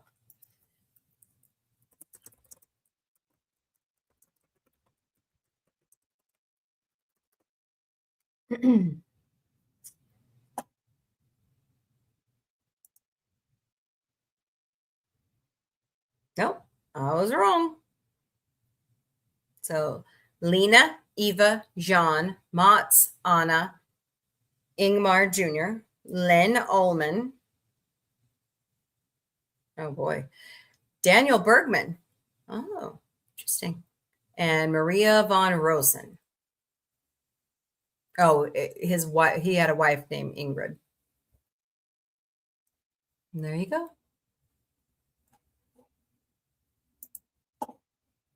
Oh, I see Easy Rider.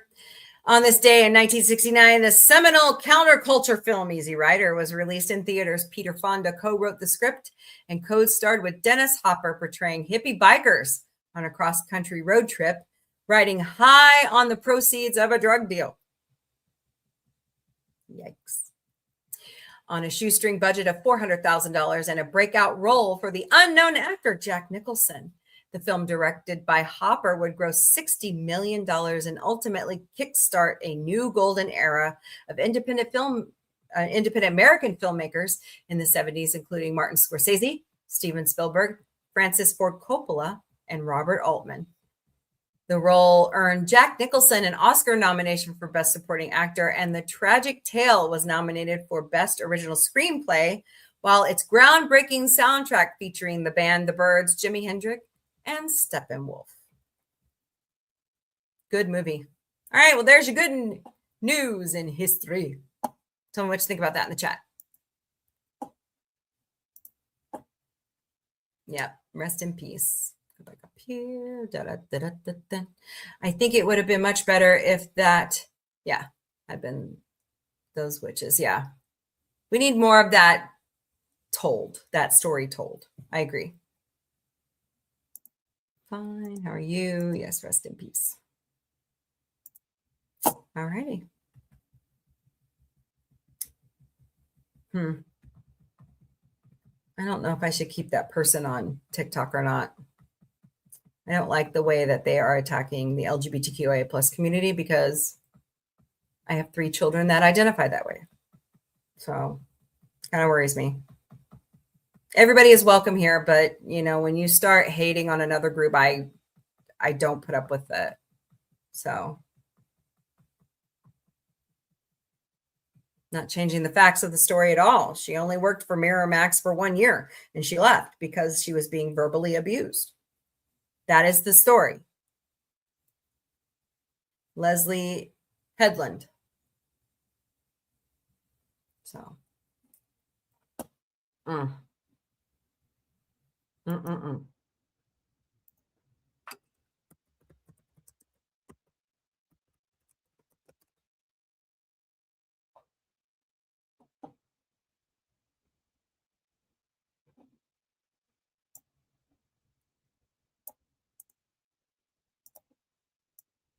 Spelled her name wrong. Oh, hey, here we go.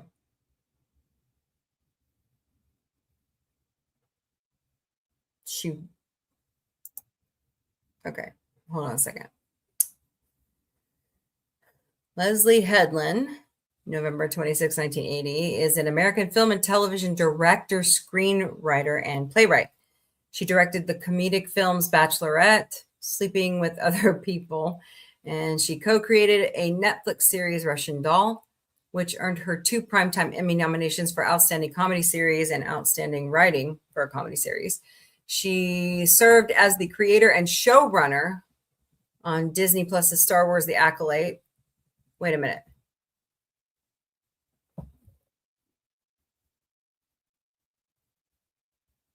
Isn't she married to Filoni? Nope. Rebecca Henderson. I thought they said that Filoni's wife created The Acolyte. Nope, it's Leslie. Okay. See how much I know.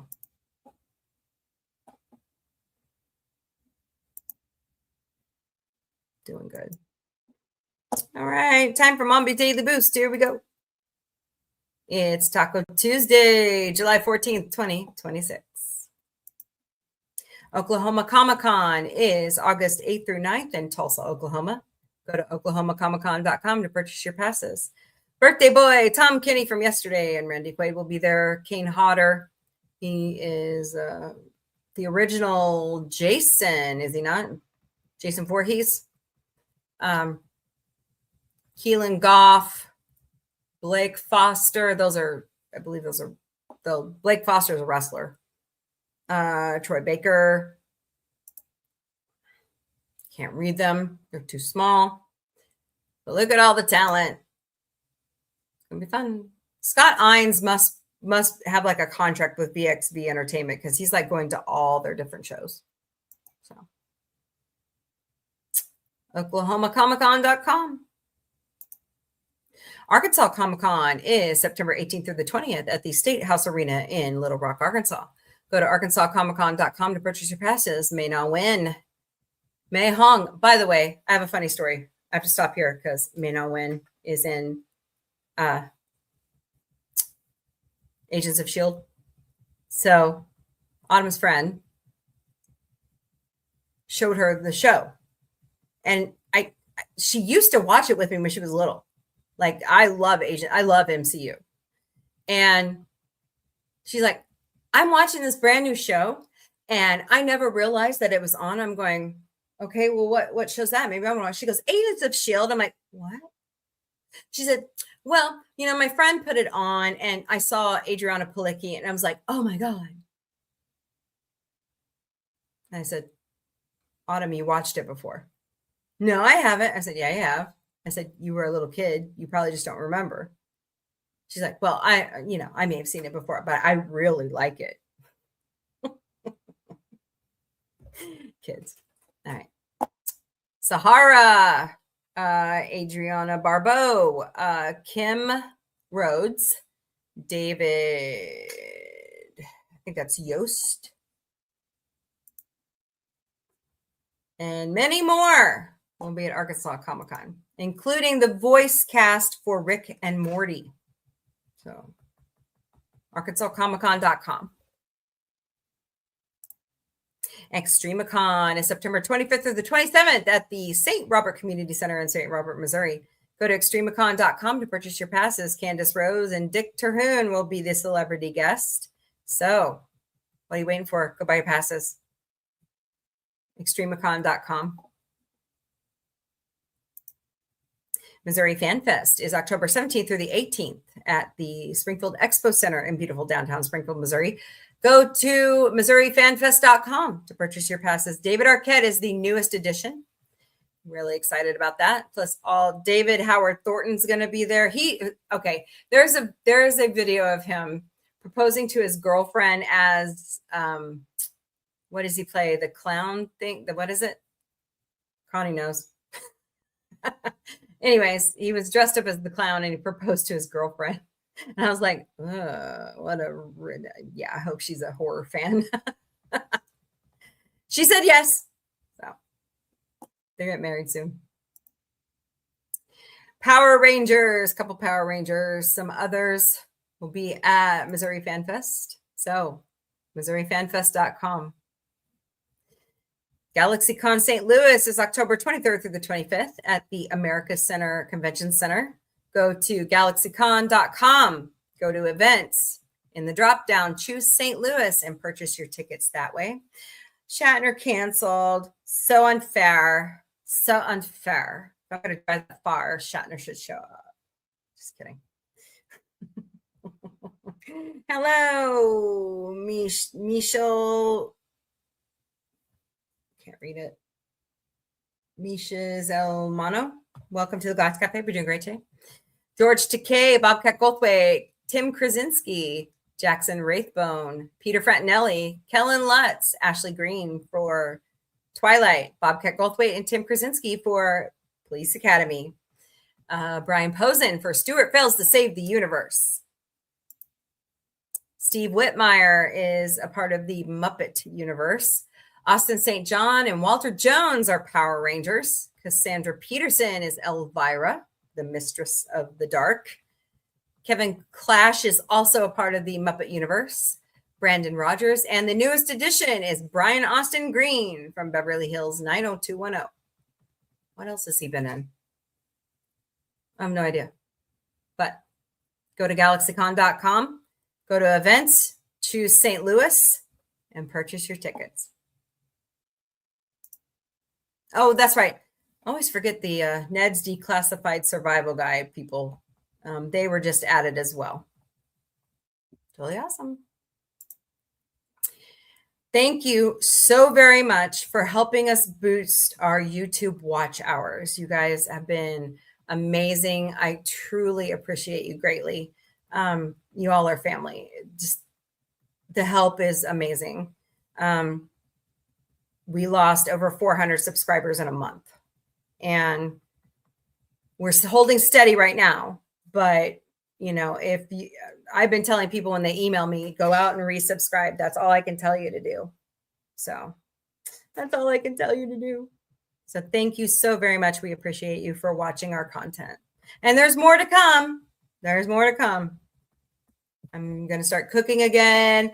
I'm going to start doing some crafts. The kids have some ideas for some shows. So good. I'm glad you are. Good. Thank you. I'm still subscribed to you. I double checked that too. All my friends, I double checked my subscriptions. But like to the bigger channels that I follow, like I was unsubscribed from Brian Tyler Cohen and Brittany Page. I was unsubscribed from their channels. They're going after those left-wing pundits. So I get all of my holiday countdown information from calendar.com, and I get the cute little memes and such from Pinterest. It's 55 days to Labor Day. It's 70 days to the first day of fall. It's 109 days to Halloween. It's 120 days to Veterans Day and co-host Vic's 20th birthday. It's 135 days to Thanksgiving, 160 days to the first day of winter, 164 days to Christmas, and 171 days to 2027. Plan accordingly. I didn't do it again. Dang it.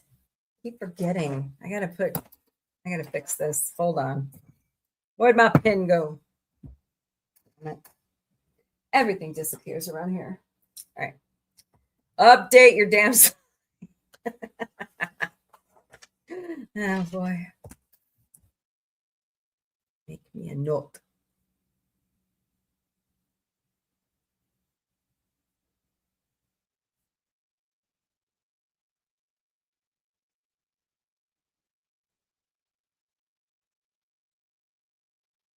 Oh, hey, Boots. All right. We here at Sci-Fi Mombie, we care. There are so many great volunteer opportunities in your area. Check your local media or your local charity chapter's websites for anything you can help out with. If you can't donate time, because I know, time is precious, buy some diapers, buy some formula, buy some baby bottles. Bootsy Connie says hi. He's passed out cold, Connie.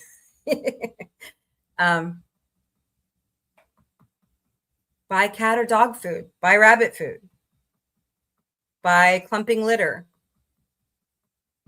Every little bit helps out. Donate a little bit of money. Doesn't have to be a lot, just a little. Not like thousands of dollars, maybe $20 a month, maybe less. Yeah. But here are 5 fully vetted charities that we like to donate to here at Sci-Fi Mombie. Red Cross, Red Crescent at redcross.org, Convoy of Hope, convoyofhope.org, World Central Kitchen at wck.org, Direct Relief, directrelief.org, and of course, my personal favorite, the ASPCA at aspca.org. Got to save those adorable little animals.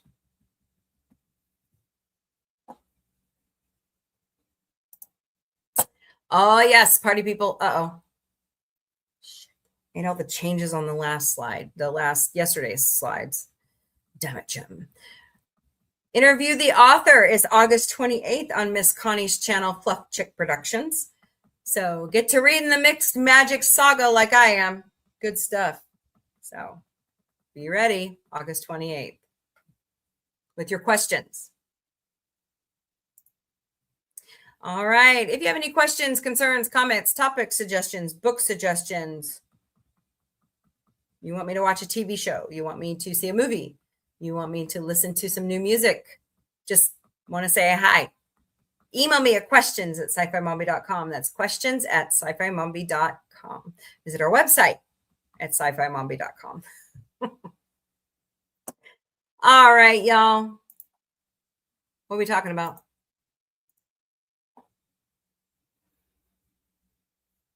Yes, please check your subscriptions to all your friends' channels. Everything you follow. YouTube is at it again. This time the algorithm is more aggressive. And if they think you're a bad actor channel, they will terminate you. And it's not, look, I talked to one of my friends who's had his YouTube channel for years. He got terminated. And it wasn't just for YouTube. They terminated him off the Google platform. So it's getting kind of out of hand. But, you know, what can we do? So, pardon me.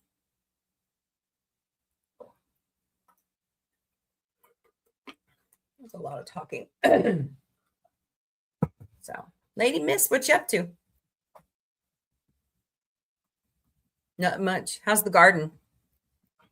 Is everybody gardening? I'm not. I got to start that next year.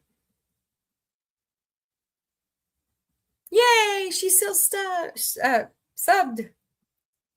Woohoo! I think I'm still subbed to you. Hold on.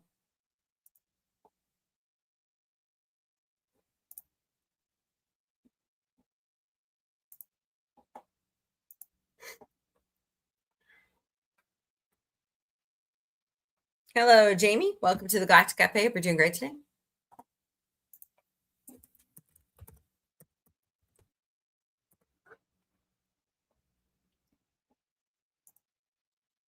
Hello, Farrell. Welcome. Hope you're doing great today. Yep, still subscribed. Woohoo!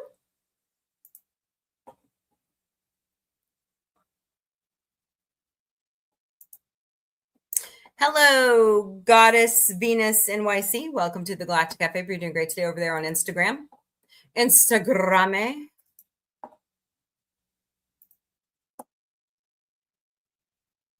5'5". Trying to stay ahead of the summer heat. Oh, I hear you. I hear you. I got to start mowing my yard again after surgery. They told me I could. So, yay. And my neighbor won't go turn over all their stupid buckets in their backyard. So mosquitoes keep coming in the house. Loathe entirely. I need to clip that from Jim Carrey. By the way, they are in the works of a second How the Grinch Stole Christmas. And the original cast is coming back. So that's going to be awesome. Jim signed. Taylor Momsen has signed. If you don't know who Taylor Momsen is, she's Cindy Lou Who. Christine Baranski. So it's going to be great. I think Ron Howard is going to direct it too. He's in the talks for it. So awesome sauce.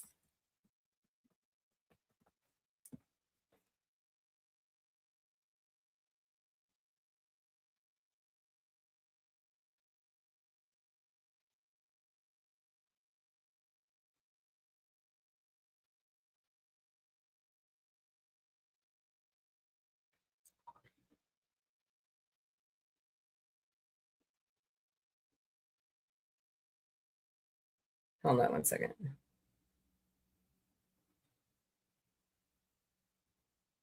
I spell it right? No.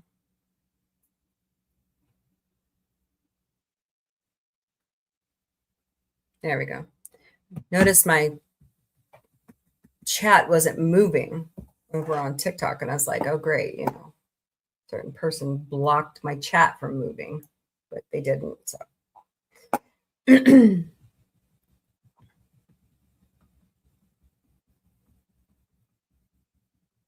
So, what else are we talking about for a few more minutes?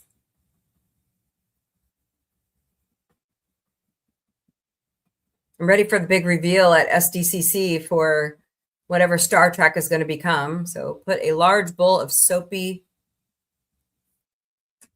with lots of, well, does that catch mosquitoes?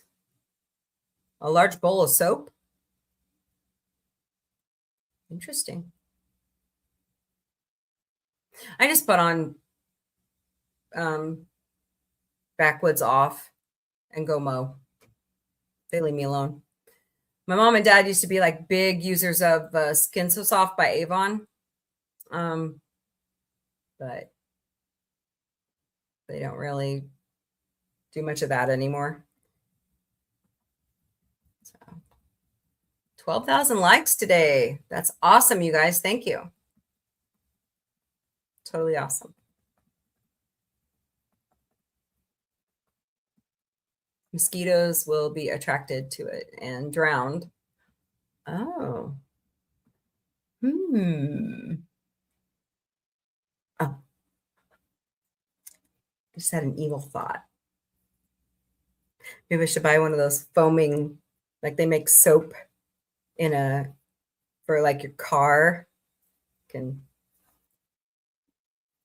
go spray in my neighbor's backyard.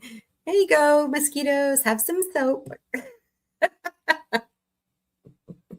Hey, I'm sure the other neighbors in the neighborhood would thank me, honestly.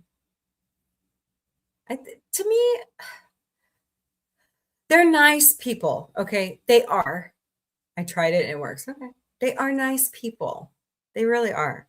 But they're elderly and disabled, but their daughter isn't. She could go out there and turn everything over, you know. So I just don't say much anymore because I asked last year and they said, yeah, we'll get on that. They didn't do anything. So at least I took in Dottie Lou Who so that she didn't have to be around that outside anymore. You know, I'm starting to think that she is around 5 years old. We've been trying to figure out what her age is. I thought she was older than that, but she kind of looks like she's Bootsy's age, and Bootsy will be 5 next month. So, and I don't know where Bear is. I miss that cat, but he would have been 6 next month. I think he got adopted. Hello, JL Bearden author. Welcome. Hope you're doing great today. Miss that cat. He was such a good boy until he went out the window. So, oh well.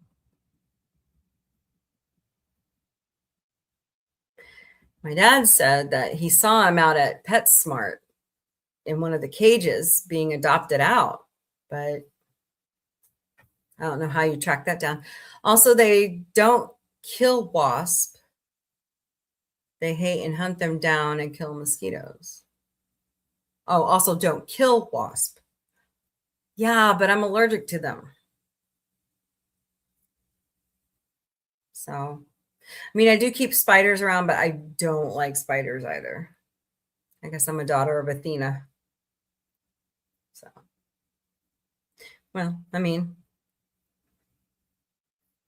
I'm just worried because Autumn and I are allergic to them. So, scary thought. All right, y'all. It's coming up on the top of the hour.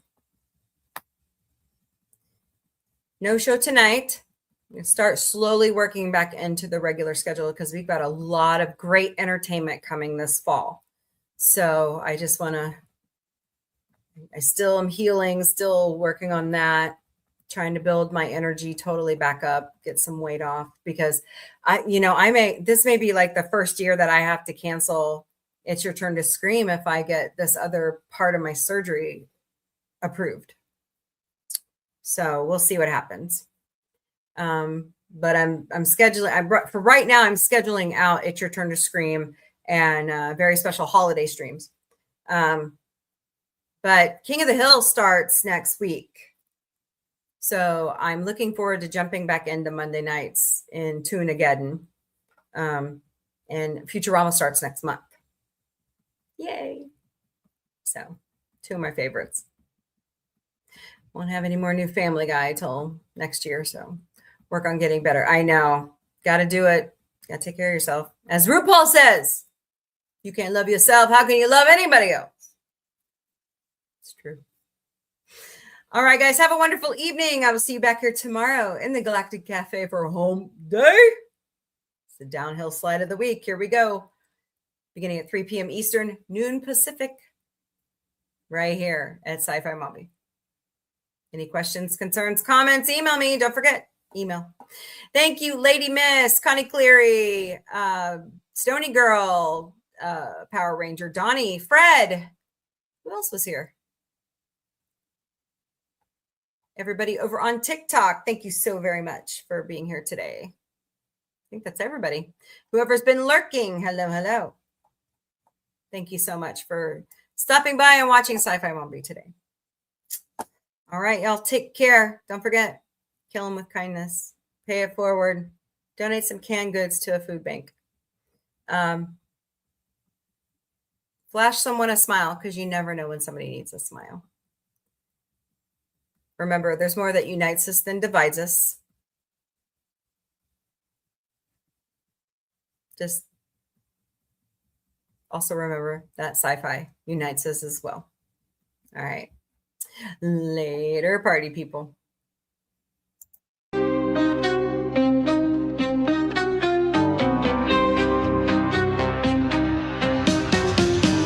Beaming through the cosmic haze, lights flash in neon blaze, retro rockets start to soar. Sci-Fi Mombie wants much more. Sci-Fi Mombie breaking through the screen, chasing dreams in a technicolor scene. Warp drive set, let's explore the stars. Sci-Fi Mombie, no matter where you are. Binary beats and signals hum, space age stories, here they come, with quirky charm and cosmic flair. Sci-Fi Mombies everywhere. Ray guns pop and galaxies twirl. Mombie's mind is out of this world. Sci-fi vibes that never get old. Welcome to the future bold. Sci-Fi Mombie breaking through the screen, chasing dreams in a technicolor scene.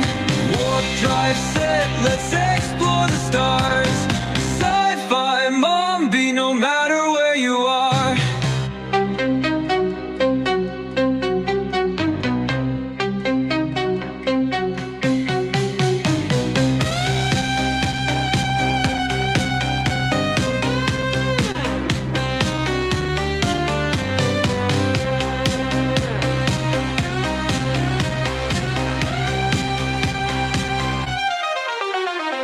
Ray guns pop and galaxies twirl. Mombie's mind is out of this world. Sci-fi vibes that never get old. Welcome to the future bold.